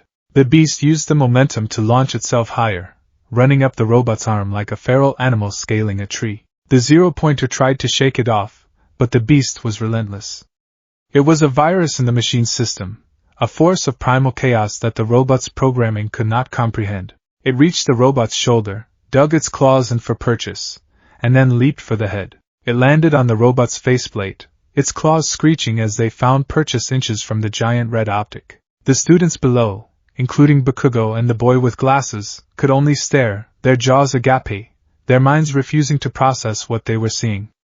This wasn't a quirk. This was a monster movie come to life. The beast didn't punch the robot. Punching was a human concept. It did something far more primal. It began to tear it apart. Its left hand plunged its claws deep into the robot's neck, ripping out bundles of thick cables and wires like they were vines. Sparks showered down onto the street below. Its right hand clawed at the faceplate, tearing away massive sheets of metal, searching for the machine's brain. The zero-pointer shuddered, its movements becoming erratic as its systems failed. It flailed its arms wildly, trying to dislodge the creature that was dismantling it from the inside out. With a final, furious roar, the beast plunged both of its clawed hands into the robot's massive optic, shattering the lens. It dug deep, finding the central processing unit, the machine's core. And then, with a surge of impossible strength, it pulled. There was a final, agonizing groan of tearing metal, and the beast ripped the zero-pointer's CPU free, holding the sparking, complex sphere of machinery aloft like a trophy. The giant robot froze, its limbs going slack. The light in its remaining optic flickered and died. For a moment, the Goliath stood silent, a dead god in a concrete sky. Then, it began to fall. The beast was still clinging to its head. As the robot tilted backward, away from the trapped Uraraka, the creature used its powerful legs to kick off, launching itself into the air. It landed on a nearby rooftop with a deafening crash that sent a tremor through the entire building, its massive form silhouetted against the sky. Silence. A profound, absolute silence descended upon the battlefield. The other robots had ceased their movements. The exam was over. All that was left was the sight of the dead zero-pointer, its head caved in, and the monstrous creature that had killed it. The beast stood on the rooftop, its chest heaving, steam rising from its armored skin. It had fulfilled its heroic purpose. It had saved the girl. The immediate threat was gone, but the rage remained. Slowly, the creature turned its head. Its blazing green eyes, devoid of anything that resembled Izuku Midoriya, scanned the street below. It saw the crowd of terrified, frozen students. It saw the boy with glasses, the boy with explosions, the girl with the pink cheeks who was now free from the rubble. It saw prey. Its lips, more like a wolf's than a man's, curled back from its teeth in a low snarl. It dropped into a four-point crouch, its claws digging into the concrete of the roof. For a terrifying, heart-stopping moment, the other examinees weren't looking at a fellow applicant or a potential hero. They were looking at a predator, and it was about to pounce. The first day at UA High School was supposed to be a dream come true. For years, Izuku had imagined this moment, walking through the hallowed gates, sitting in a classroom filled with the best and brightest, taking his first concrete step on the path to becoming a hero. The reality, however, was a far cry from the fantasy. His dream had been realized, but it had come drenched in the blood and oil of a 9-story robot and tainted with the acrid stench of fear. He walked down the cavernous hallway toward Class 1A, his new uniform feeling stiff and alien on his broader frame. He was already a pariah. The letter of acceptance from UA had been a strange, bifurcated document. On one hand, it had praised his astronomical score, a staggering 78 villain points from his brutally efficient rampage, supplemented by the maximum 60 rescue points for his takedown of the zero-pointer. It was a new record, the letter had stated. On the other hand, there was a sternly worded addendum, a formal warning about excessive property damage and the uncontrolled nature of his quirk. He was in, but he was on probation before he had even started. The whispers followed him like a second shadow. The other students from his testing site, now his classmates, would fall silent as he approached, their conversations dying in their throats. He would catch snippets as he passed. The one who went berserk, tore it apart with his bare hands, is that even a quirk? They would look at him, their eyes wide with a mixture of awe and undisguised terror, before quickly looking away, as if eye contact might provoke him. They didn't see Izuku Midoriya, the nervous boy who used to mutter hero analyses under his breath. They saw the beast. They saw the monster from the exam, the 9-foot-tall creature of claws and fury that had stood on that rooftop, ready to pounce. He was a legend and a boogeyman before he'd even learned his homeroom teacher's name. He found the classroom, its door comically oversized, and hesitated for a moment before sliding it open. The room was already buzzing with activity. He spotted several familiar faces from the exam, the stern-looking boy with glasses, who was currently chastising Bakugo for having his feet on the desk, a girl with pink skin and strange, black scara eyes, a boy with a bird's head, and her. Uraraka Ochako. She was talking animatedly with the boy with glasses when she saw him enter. Her bright, cheerful expression faltered for a fraction of a second, her smile tightening. But then, to her credit, she pushed past her hesitation. She excused herself from the conversation and walked directly toward him, her steps purposeful. "Midoriya-kun," she said, her voice a little too loud, a little too bright. "I never got to thank you properly, for, you know." She gestured vaguely, as if trying to encompass the entire chaotic event of the zero-pointer. "You saved me. I would have been crushed if you hadn't done what you did." "It was nothing," Izuku replied, his voice a low monotone. He kept his gaze fixed on a point just over her shoulder, unable to meet her eyes. He could smell her fear. It was faint, masked by her genuine gratitude, but it was there, a subtle, cloying scent like ozone and sweat. The beast inside him, dormant but ever-present, stirred at the scent, recognizing it. He ruthlessly suppressed the feeling. "It wasn't nothing! It was amazing!" she insisted. "Your quirk is incredible. A little scary," she added with a nervous laugh. "But incredible!" The boy with glasses strode over, his movements as precise as a robot's. "Indeed! While your actions resulted in a flagrant disregard for UA's property, your decisiveness and willingness to risk your own safety to rescue a fellow examinee was the very definition of heroic. I am Ida Tenya, from Somei Junior High. I must apologize for my behavior at the orientation. You correctly deduced the true nature of the exam while I did not." He bowed a full, formal 90 degrees. Izuku just nodded, the social interaction feeling like sandpaper on his already raw nerves. "Nice to meet you." Before the stilted conversation could continue, a new voice, dry and utterly devoid of enthusiasm, cut through the air. "If you're here to make friends, you can pack up and leave." Everyone turned. Lounging on the floor behind the teacher's podium, cocooned in a yellow sleeping bag like a miserable, sleep-deprived caterpillar, was a man with tired, bloodshot eyes and a mess of long, black hair. "It took you all 8 seconds to quiet down," the man said, slowly unzipping the sleeping bag and rising to his feet. He was tall and gaunt, wrapped in a black jumpsuit and a strange, scarf-like capture weapon. Life is not a dress rehearsal. Time is a precious commodity that you're all wasting. He scanned the room, his weary gaze lingering on each student for a moment before moving on. When his eyes fell on Izuku, they stayed there a fraction of a second longer. There was no fear in his gaze, only a deep, penetrating analysis. It was the look of a veteran pro sizing up an unknown variable, a potential threat. "I'm your homeroom teacher, Shota Aizawa," he said, his voice a flat drone. "Right. Let's get to it. Put these on and meet me on the field." He tossed a bundle of UA gym uniforms onto his desk. There was no welcome speech. No orientation. Only a command. The sun was bright and hot on the PE grounds. Class 1A stood in a nervous line, clad in their new blue and white gym uniforms. Izuku's was a special order, the fabric straining slightly against the dense muscle of his back and shoulders. "A quirk apprehension test?" Several students exclaimed in unison after Aizawa explained the day's activity. "But what about the entrance ceremony? Or orientation?" Uraraka asked, her brow furrowed with confusion. "UA isn't bound by pointless traditions," Aizawa said, his back to them. "You're here to become heroes. We don't have time for pleasantries." He turned, his gaze sweeping over them. "You've all been using your quirks since you were children, but you've been doing so without a proper understanding of your baseline physical abilities. This test is designed to gauge your potential." He tossed the softball to Bakugo. "Bakugo, you finished first in the practical exam. What was your farthest softball throw in junior high?" 67 meters. Bakugo grunted. "Try it with your quirk," Aizawa said. "Do whatever you need to. Just stay in the circle." Bakugo grinned, a feral, predatory expression. He stepped into the chalk circle, stretched his arms, and then reared back. "Daithai!"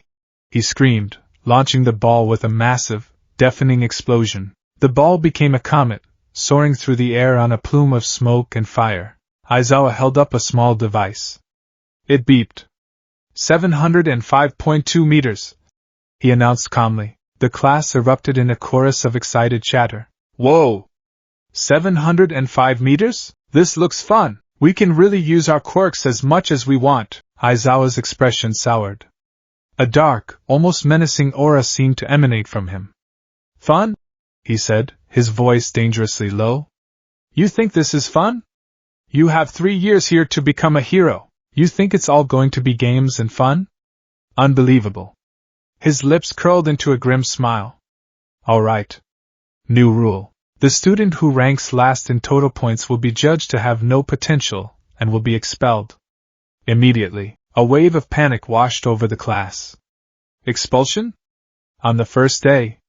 This wasn't a test, it was a death sentence for someone's dream. Izuku, however, felt a strange sense of calm settle over him. This, he understood. A high-stakes, high-pressure situation where failure had immediate and dire consequences. This was the world he had been living in for 10 months. Compared to the internal battle he fought every single day, the threat of expulsion was almost trivial. The tests began. The 50-meter dash. Ida, with his engine quirk, was a blur. Bakugo used his explosions to propel himself like a rocket. Izuku simply ran. He didn't use any transformation. He didn't need to. His baseline physicality was now far beyond that of a normal human. He clocked in at 4.13 seconds, a time that would be impressive for an Olympic sprinter, but was only middle of the pack in this group of superpowered teens. Aizawa watched him, his expression unreadable. Grip strength. A tall, multi-armed boy named Shoji recorded an incredible 540 kilograms. Izuku stepped up to the machine. He took a breath, focusing. Just the hand. Just the forearm. He felt the familiar, contained surge of heat. The skin on his hand thickened, his knuckles broadened, and the muscles in his forearm swelled. He squeezed. The digital display on the device flickered wildly before shorting out with a pop and a puff of smoke. Aizawa walked over and examined the broken machine, then looked at Izuku. "It's fried. We'll have to estimate based on the last readable number." He made a note on his tablet. The other students stared, whispering amongst themselves. Standing long jump. He cleared the entire sandpit without a quirk. Seated toe touch. He was surprisingly flexible. The side-to-side steps. He was a blur of motion. In every test of pure physical ability, he was a monster, even in his human form. But Aizawa's scrutiny only intensified. The teacher's tired eyes were fixed on him, a silent question hanging in the air. What was this kid's power? It didn't seem to have a single, definable form. It was strength, it was speed, it was durability, but there was no visible activation, no telltale energy signature. It was unsettling. Finally, it was Izuku's turn for the ball throw. He stepped into the chalk circle, the soft ball feeling small and light in his hand. This was it. This was the test where a simple demonstration of his baseline strength wouldn't be enough. He needed to show Aizawa, what he could really do. He needed to show them control. He took his stance, his mind reaching inward, grasping the leash of the beast. He pulled, not to restrain it, but to guide it. Right arm. Shoulder. A part of the back. Controlled.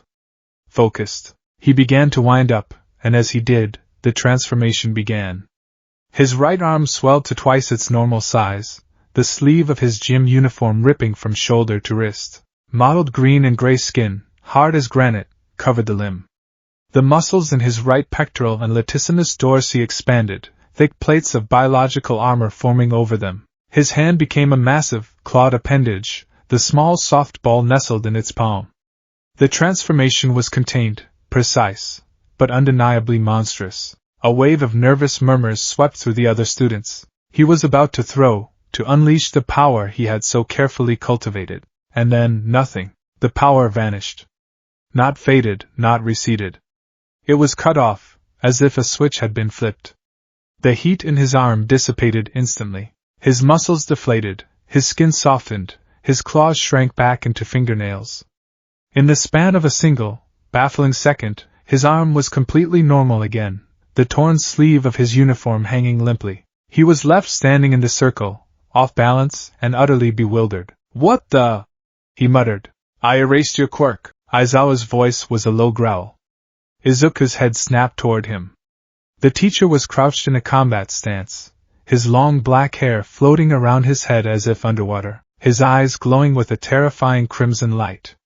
The capture weapon around his neck had unfurled, its ends writhing like angry snakes. That entrance exam was not rational, Aizawa said, his voice dripping with disapproval. A person with a power like yours, a power that clearly causes massive physical backlash and a complete loss of control, has no place here. You would be a liability on the battlefield, a danger to heroes and civilians alike. You can't save anyone if you have to be saved yourself. Izuku stared at him, his mind reeling. He erased it? The serum wasn't a quirk. It had rewritten his DNA, fundamentally altered his biology. How could it be erased? Was Aizawa's power that absolute, or was there something else at play? The shock of his power being neutralized for even a moment was terrifying. It was like a pilot suddenly finding his plane's engines had cut out mid-flight. Aizawa's eyes stopped glowing, and his hair fell back around his face. The oppressive feeling vanished. I've returned your quirk. Try the throw again. And don't make me use my power a second time. It gives me serious dry eye. The class was buzzing. So that was their teacher's quirk. Erasure. The power to nullify other quirks just by looking at someone. A perfect quirk for an underground hero. Aizawa's words echoed in Izuku's head. A complete loss of control. A liability. He was being judged based on the worst-case scenario, the one moment he had let the beast run free to save someone's life. A hot spike of anger, sharp and dangerous, pierced through his carefully constructed calm. It was the same old story. People seeing the power, the monster, and not the person wielding it. He thinks I can't control it, Izuku thought, a grim determination hardening his features. He thinks I'm just a time bomb. I'll show him. He stepped back to the edge of the circle. He closed his eyes, taking a deep, calming breath. He reached for the beast again, but this time, he didn't just guide it. He asserted his dominance. He was the master. It was the tool. He began his wind-up. He did not roar. He did not scream. He focused all his will, all his rage, all his fear and determination, into a single point. His arm transformed again, the change even faster, more fluid this time. The gray-green armor plates shimmered into existence, the muscles swelling with terrifying power. But this time was different. At the very last second, just as he was about to release the ball, he did something else. He focused the power into the very tip of his index finger. He felt a sharp, agonizing crack as the bone in his finger, unable to withstand the hyper-concentrated force, shattered. The pain was blinding, a lance of pure white fire shooting up his arm, but he didn't scream. He funneled that pain, that agony, into the throw. The softball shot from his hand. It didn't fly. It didn't soar. It broke the sound barrier with a deafening crack boom that was more like a cannon shot than a throw. It was a tiny white speck one moment and gone the next, leaving a visible shockwave in the air behind it. Aizawa's device beeped frantically. He looked down at the display, his tired eyes widening in genuine shock. 1,048.6 meters. A stunned silence fell over the field. A kilometer. He had thrown a softball over a kilometer. Izuku stood in the circle, his transformed arm now limp at his side. He cradled his right hand, his index finger a mangled, grotesquely swollen mess of purple and black. The pain was immense, but he ignored it. He turned to face his teacher, his green eyes burning with a defiant fire. He had a triumphant, almost feral grin on his face. "You see, Sensei?" he said, his voice a low, steady growl despite the agony he was in. "I can still move. I'm not a liability." Aizawa stared at him. He saw the shattered finger, the incredible power, and the defiant look in the boy's eyes. He saw a kid who had harnessed a catastrophic power, weaponized his own pain, and thrown it back in his face. It was reckless. It was insane, and it was exactly the kind of irrational rationality he looked for in a hero. A small, almost imperceptible smirk touched Aizawa's lips. "This kid," he muttered under his breath. He held up the results. Izuku Midoriya was in first place, and in last, Minoru Mineta, who was now weeping on the ground. "By the way," Aizawa said, a lazy grin spreading across his face, "the expulsion thing was a lie. It was a rational deception to push you all to your limits." The class erupted in outrage, while a girl with a black ponytail calmly explained that, of course, it was a lie, and they all should have realized it. Izuku barely heard them. He was staring at his broken finger. As he watched, the grotesque swelling began to recede. The discolored skin lightened. He could feel, with a nauseating, internal squirming, the shattered bones grinding against each other as they began to knit themselves back together. His healing factor, triggered by the severe injury, was kicking in. By the time they got back to the locker room, the finger, while still sore, would be fully functional again. It was another secret he would have to keep. Later that day, in a darkened observation room high above the UA campus, two figures watched the security footage from the quirk apprehension test. One was a small creature of indeterminate species with a scar over his right eye, Principal Niza. The other was a skeletal, gaunt man in an oversized yellow suit, the deflated form of All Might. On the screen, Izuku's arm transformed, and he launched the softball into the stratosphere. Nizu, sipping his tea, paused the footage, zooming in on Izuku's face, on the look of pained, defiant triumph. "His file says his quirk is Chimera, a simple transformation type," Nizu said, his voice cheerful but his black, beady eyes sharp with intelligence.